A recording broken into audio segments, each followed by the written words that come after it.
Hi crafters, Raquel here with Paints and Glitter. I welcome you to my channel. Today I have a super cute tutorial for you. This is the Discreet Drawer gift box from Tonic Studios. It contains 29 pieces and it is so absolutely cute. I can't wait to share with you what it looks like, but what I'm going to do is share with you the pieces that come with this. Pardon me. So you have this piece here. This is going to create a really cool lid, and then you do have pieces such as a solid edge piece and a little lattice center piece there. Those are to decorate that lid. So you do have the option of either using one or the other, or you can layer this one on top of the solid one. You also have pieces like these, and it's the same concept. You can use them together, or you can use one or the other. And then pick this up. So you have this piece here, and then it couples with this largest square. This is going to help you create a little drawer, and that is that discreet drawer that this is speaking of.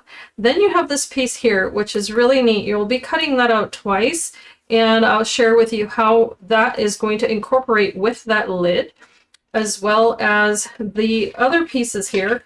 This one that has all of these little lines in the center, it only cuts the outer edge and the inner edge. And this is going to be really neat because you're going to be able to use it to decorate your lid.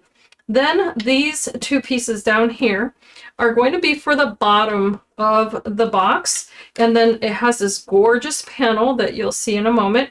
And you can decorate the sides. You can also use this little square here along with one of these dies to decorate the lid. You can use this little strip here for the lid, and the little leaves and flowers, which are absolutely darling. Then there are two sentiments here. One of them is shh, the silence phrase, and then the other one says top secret. And then this little guy over here is actually going to come in handy because you're going to use it with the largest square to create the bottom of the box. So without further ado, I'm going to share with you how to put this together, and you're going to really love the results. So I'm going to give you a really quick sneaky peek of what you're about to make, okay? Really quickly before I move on, I wanted to share with you the colors that I'll be using today in these projects. The first box that I'll be creating with you today is going to be using Oyster Gray Classic Card for the base, along with Burnish Rose as a layer, and then the uppermost delicate layer is going to be with Snowbound Specialty Card. So if these are still available, I'll be happy to link them down below. Then the second box that I'll be creating with you today is going to have a foundation of Ivory White Classic Card along with Pearlescent Card in Blue Cashmere. To begin the assembly of this box, we're first going to need two panels that look like this long rectangular panel. And what you're going to notice is that I've gone ahead and decorated some of the areas here. There's this thin strip that you see, and then the little rectangular strips here. And I've done that on both. Then you're going to need a piece that looks like this. You'll be cutting this out, and the die will cut the aperture from here as well. So the first thing you want to do is take your paper creaser and burnish all of the fold lines. That's going to be important. And the first thing that I can tell you is that there's one here underneath this little strip that you can adhere. And that one you want to make sure you burnish really well. And then there's a second one. So just be careful. You may want to use a metal ruler if you really need to make sure that that fold line is nice and crisp. But you're going to want to burnish it just like so. And you're going to notice that it's really thin there, but you want that sharp line. So I'm going to repeat that on all three remaining pieces here.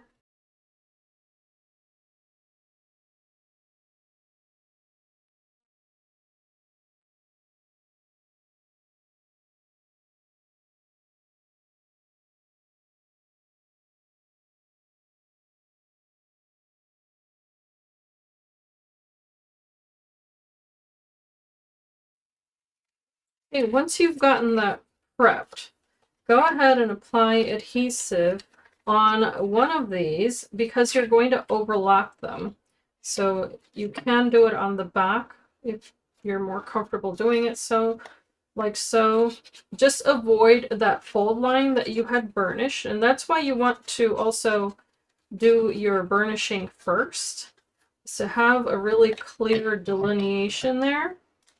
But these are going to overlap, and I'm going to press this flat just to make it a little easier.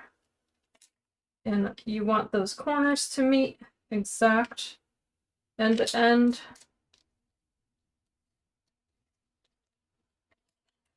On both sides, of course, and then burnish that. Make sure you get a really good tack.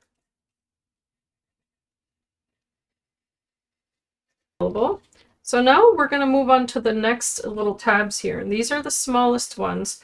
These are going to help give this shape, and you're going to pull those together with the adjacent panel, and then you're going to repeat this all the way around. So you're going to notice that you really have to hold the paper together in order for these little tabs to make really good contact.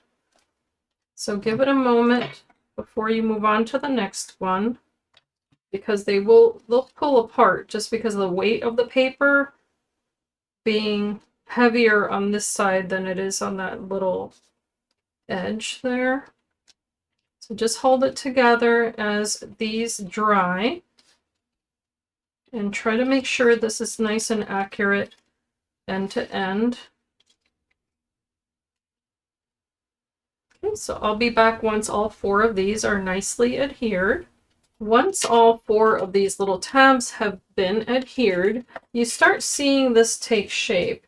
And we're going to move on to the larger tabs now that we have here on top. So go ahead and place some adhesive there as well. And then join these pieces together. And you're going to notice that you're going to get a nice sharp angle here in order to be able to do that. So go ahead and press on that until you get that nicely joined together. Okay. And you can hold the paper there. My suggestion here is that you hold those little corners taut while this paper is drying, and then that way you get that nice shape there all the way around. So just give it a moment to dry before you move on to your next tab over. And of course, use that fold line to your advantage.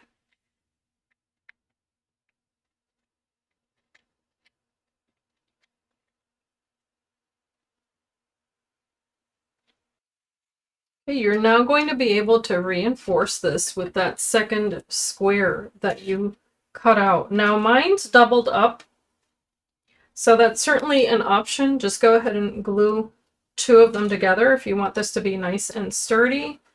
And you can, of course, use a different color or keep it all as the same as the base. It's up to you. This is going to feed right through, and you may have to pull slightly on the paper to get that all the way down. And of course, having those panels already adhered there, it's going to impact how you feed this through. Just be gentle, pulling on this paper in the center to be able to push the rest of it down.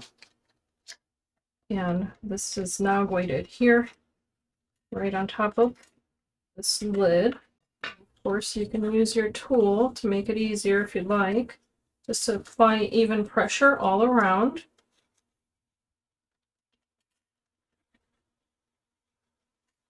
Once this top portion is nice and dry and you've applied good pressure there, you're going to notice that it'll be a lot easier now to fold these top tabs in. And of course, you can finish this off with the smaller square available with your die set. I've doubled this piece up as well, and this is just going to provide a nice sturdy lid. So all you have to do is apply adhesive to the 4 tabs here. And of course I recommend classic card for this foundation. It's going to be the perfect weight for this type of project. And if you want to do as I have with doubling up the pieces, then of course you can do that. I just took the remnant of that aperture that I had cut from this square here, and I just adhered it to the other little square that you can easily cut with the die included in the set. I'm going to hold this down until it dries. You can decorate this as well. So this is where this little panel is going to come in, and then the little side pieces, which you can decorate, or you can cut with the singular die that's smooth on the edges. So it's up to you, but I think it adds a beautiful touch. And then the die is going to emboss into the paper, which is something I love about Tonic Studios dies, is that you get a really good demarcation line as to where your layers should go.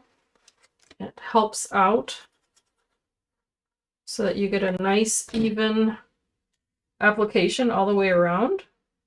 So I'm going to center this as best as I can. And I will apply the rest of these. Now, you don't want to press too hard on that paper because it is hollow. So just bear that in mind as you're applying your decorations here. While this is drying now, as you can see, here's the profile view of it. Then I'm going to set it aside to dry, and I'll proceed with the rest of this box. The next thing that we're going to do is we're going to create a little drawer, and for that you'll be cutting this piece out 4 times as you see here, and then decorating it as well. As you can tell, I've used the same colors as I did for the lid, and then also the same pattern. And then there's the foundation, which is this little square. What you'll do now is match up this tab with each edge. So let's go ahead and do that.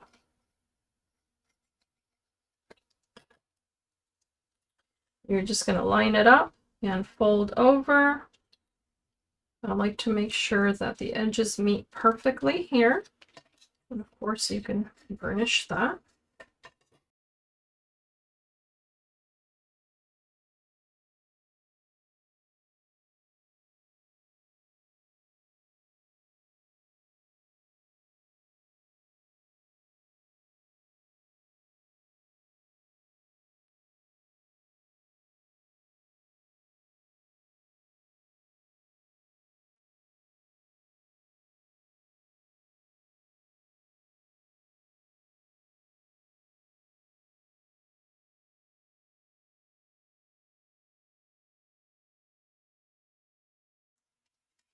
Before I proceed, I'm going to cover the base here. So I've cut the same size square, and I am going to adhere this just to cover those seam lines there of that paper.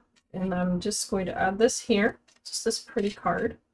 And now the side panels can adhere using the tabs.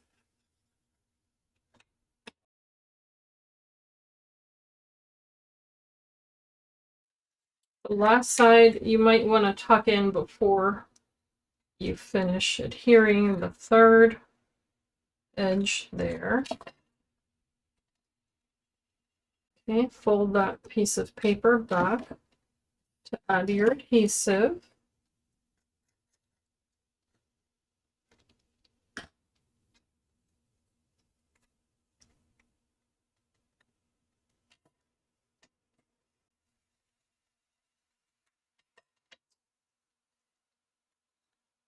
And for that special little wow factor, I'm going to actually adhere this gorgeous foiled card from Tonic Studios. on the inside. I realize you don't have to, but I really think it adds a special touch, especially since this is going to be a little bit of a peekaboo effect.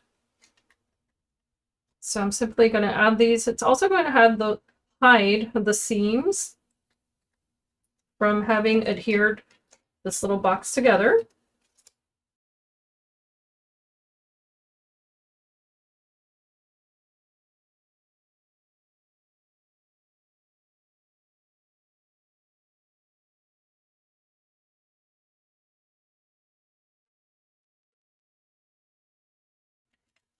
For this next part, we're actually going to go back to our lid. We're going to flip that over, and you're going to notice two panels that look like this. So what you're going to do is fold this portion with these angled tabs as a valley fold and burnish. Then fold your next line as a mountain fold and burnish. Of course, you'll be doing that twice, so make sure you get that nice crisp line. Okay. You're going to adhere this portion to your lid. It doesn't really matter which side. You're just going to match up these 2 points to the actual edge of your box lid. Okay. So you're going to bring that all the way up to the edge. Then you're going to flip that and adhere the other one to the opposite edge. So you can lift this and bring this one to the opposite edge. Make sure it's nicely lined up. Okay, apply some light pressure there, just making sure it adheres. You're now going to be able to open this and place your little drawer inside, facing wrong side up, if you will. And the reason you're doing this is because depending on the thickness of the paper you chose for your little drawer is going to also determine the distance between these two pieces of paper. So you're just going to gently overlap these. Make sure that you can open this by moving it back and forth, so not too tight. And this is where you're going to place your adhesive. So that's what the two little tabs are for. So place some glue there and then some underneath this tab. Okay, so you've got some adhesive here, some adhesive there, and then you're going to overlap these very gently, making sure that they join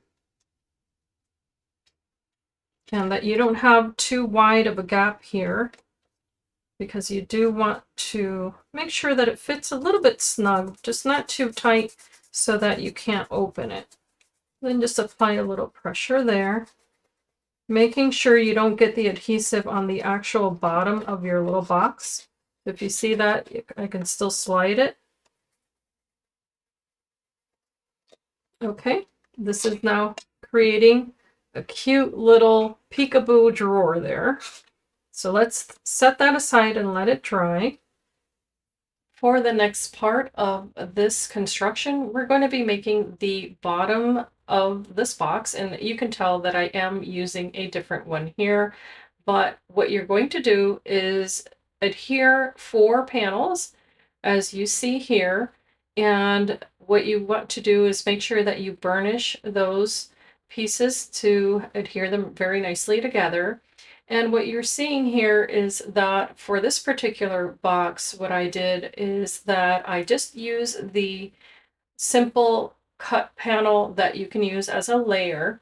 And I chose to take those panels and run them through my die cutting machine with a 3D embossing folder, which is another option. So at the end of this video, you're going to see how this looks, but all 4 of these panels are going to just adhere to the adjacent one, and then as you see here at the end, you can overlap them and they should match exactly.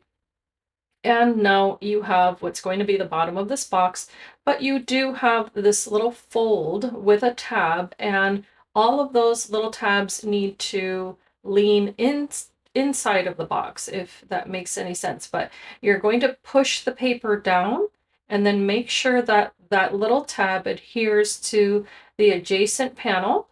And you want to maintain the integrity of that angle. That's going to be what's special about this box. And as you see here, I am going to go ahead and apply adhesive to every tab first. And the reason I'm doing that is because Nuvo Deluxe adhesive becomes a little bit more tacky as it begins to dry. So that is an option for you. Just make sure that you can go ahead and hold on to that paper as it's drying to maintain the shape, and there is your result. And you can see as I'm holding the box that that angle is maintained. And then for the bottom of the box, use 4 of these pieces that you would have cut out and adhere them to the bottom of the largest square that you can cut out. Once you have those on each side with that fold line facing out, then you can place this on the bottom of that box. And if you choose to adhere it the way that I'm showing you here, all you need to do is adhere one side first. Make sure that it is not overlapping the curve of the bottom of that box. And once you have that secured and burnished, you can proceed with adhering all of the other 3 sides. Alternately, you could have those tabs facing outward. So basically the opposite of what I did, I had them face the inside of the box. Now, another thing you can do, of course, is decorate this bottom with a second panel to hide all of those seams, just as you would have for the top of the box. But what I'm showing you here is that I'm using my paper creaser to apply pressure very gently as I twirl this on all 4 sides and complete adhering these tabs to the inside of that box. And now I can continue with the rest. Okay, so here's the finished result. I just wanted to go over both of these little boxes very quickly. So the first one that I created was this one that I shared with you step by step. And what I did is I added a little ribbon here with the little sentiments that come with the die set. And it says shh on one side, and then it says top secret on the other. I thought that was so cute. So let me move this aside for a moment so you can see. The die actually debosses the phrase right into the paper. And then on this side, it did cut into the paper. And then what I did is I doubled it up and layered it together with the same papers that I had used in this project. Here on the sides, I did use some glitter drops just to help pop out a little bit of that detail. And then again, added the little flowers that you could make with the dies included in the set, along with the little leaves. Absolutely adorable. It opens and closes very easily. And then for this one here, which is still a little bit wet, in fact, I'm still getting glitter drops all over myself. Here I did use the 3D embossing folder, so I'll show you what that looks like. And it was this one here, Botanical Beauty embossing folder. I hadn't had a chance to really play with that too much, so I took advantage of it. And then I also coupled it with Bed of Blossoms embossing folder. So that one is the one that I used for this square panel on top, and then also for the little squares on the inside of the box here, or the little rectangles, and the square also. So you see it's cute, nicely finished on the inside. The top here I decorated with this cluster of flowers, and then also just some clear Nuvo drops. These are crystal drops in the name is Morning Dew, so there is no color in that. It just makes it look like there's little droplets of rain on your flowers, which I think is so darling. And because this color was so beautiful and delicate, I went with that. And then I did use this other drop on the edges, and it's called White Blizzard, but it's really just the tiniest little bit of glitter in that drop, and I did use that on the edges, so you may catch a glimpse of that little bit of glimmer here and there, and that's just super delicate. And those gorgeous flowers there are from little Birdie, and these are not on the website, but there are some little Birdie flowers that you can get from Tonic Studios directly, and these happen to be called Fairy Rosa Fairy Sparkle, and it is a two-piece set. The other one is in more of a lavender and coral, and the entire cluster looks like that. It's nice and long, but then I cut it in half, and then I added little flowers that I created with the same ivory cardstock that I had used for the base. And all I did was use the dies included in the set, and then I did color the centers with a little bit of the colors Midnight Horizon Mica Mist. Just use that with a paintbrush to color the centers of those little flowers for a little bit of sparkle. And I did add some little stamens that I adhered. In fact, I need to fix that one. The little stamen came out. But I did add little stamens to the centers of those flowers. And I just pierced the center and add the stamen. It's super easy. But I love, love, love the way that that turned out with that gorgeous 3D embossing as another option. So, of course, you can make them to your liking, to your taste. Let me know what you think. Of course, leave me a comment down below. Don't forget, if you're new to this channel, to hit that subscription button and the notification bell so that you don't miss out on tutorials or future videos. I enjoy making them so very much, and I hope that you have enjoyed this one as well, that you can be inspired and be blessed, and I thank you so much for watching.